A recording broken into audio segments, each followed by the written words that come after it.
Los saduceos son un grupo judío contemporáneo de Jesús de Nazaret. El propio Jesús tuvo varias veces trato con ellos. Junto a los saduceos, como sabemos, hay otros grupos, y los había. En el tiempo de Jesús teníamos, por ejemplo, los fariseos, muy conocidos, los esenios, los celotes, los herodianos. No hay que pensar que los judíos formaban un grupo compacto, uniforme, unido, porque había muchas tendencias y con grandes diferencias entre sí. Jesucristo, ya digo, que tuvo trato con los saduceos.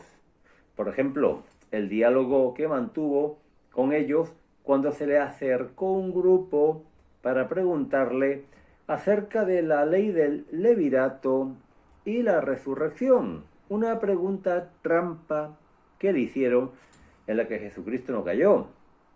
Más trato con saduceos, pues por ejemplo, cuando fue juzgado por el Sanedrín. Caifás era saduceo. Y realmente los saduceos solían estar ligados a la casta sacerdotal.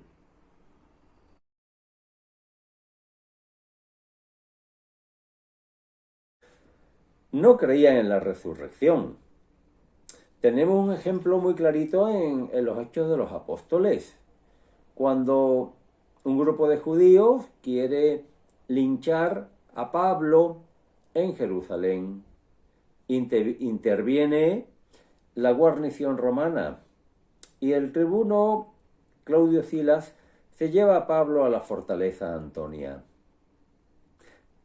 Y se ponen a acusarlo los judíos, hasta que dice Pablo: hermanos, se me está juzgando por hablar de la resurrección de los muertos. Pablo, de una forma habilidosa, consigue que fariseos y saduceos se enfrenten, porque los fariseos sí creían en la resurrección. Con cierta picardía los pone a pelear entre ellos, los divide a un grupo que antes estaba unido en un objetivo, el objetivo de lincharlo.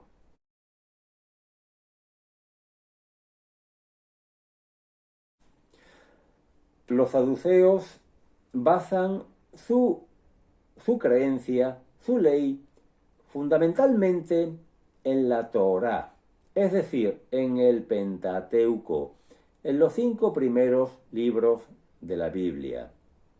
El resto de libros para ellos no son aceptados por los saduceos.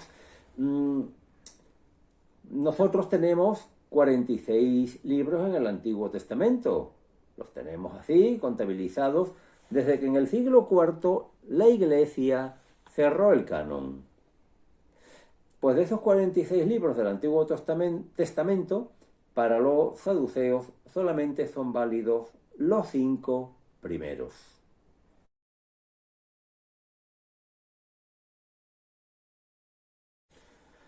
Su no creencia en la resurrección viene precisamente de una interpretación literal del Pentateuco.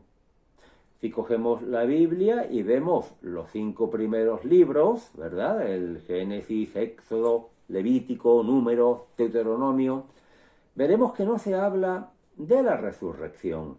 Por lo menos de forma expresa no se habla de la resurrección. Los cristianos, a la luz del Nuevo Testamento, sí sabemos ver la resurrección prefigurada en el Pentateuco. Lo vemos clarísimamente en varios pasajes. Lo vemos en la historia de Abraham, en varios aspectos de la historia de Abraham, que quizás el que más destaque es cuando va a sacrificar a Isaac y le dice a los servidores: mi hijo y yo volveremos.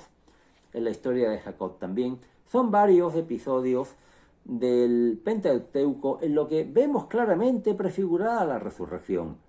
Pero los saduceos, que no tenían esa luz del Nuevo Testamento, no tenían la luz de Jesucristo, ni tampoco del resto del Antiguo Testamento, pues no lo creían. No figura la vida de ultratumba, por lo tanto, no creemos en ella.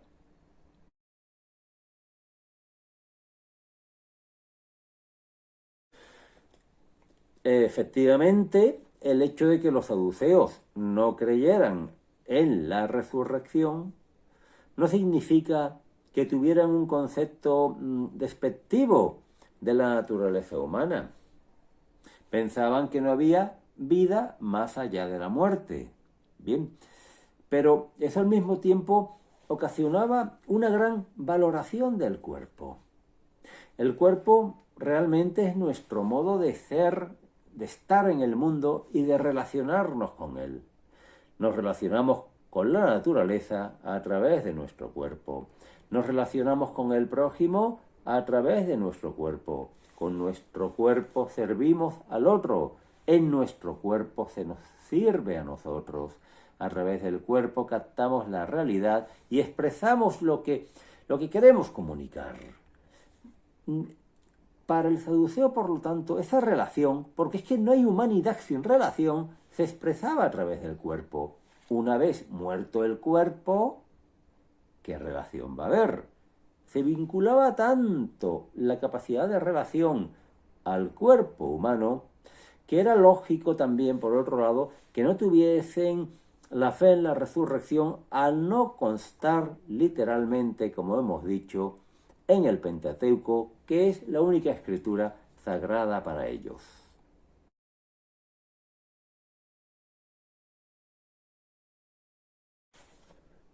Hombre, pues a los saduceos podemos agradecerles el diálogo que mantuvieron con Jesucristo.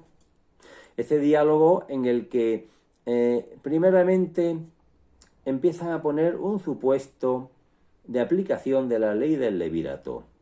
La ley del levirato es aquella que afectaba a los hermanos varones que viviesen bajo el mismo techo.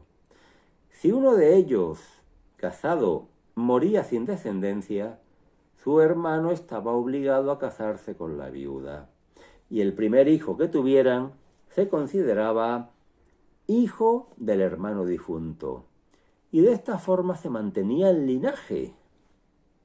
Esto tiene este sentido, mantener el linaje.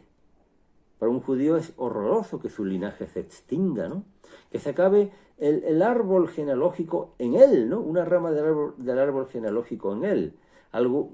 Y vemos algún caso en la Escritura de quien no ha querido cumplir esta ley del levirato, no ha querido darle hijos a su hermano, ¿no? Como le pasaba a Onán. El pecado de Onán, que era derramar el semen a tierra antes de dejar embarazada a su mujer, que antes era su cuñada.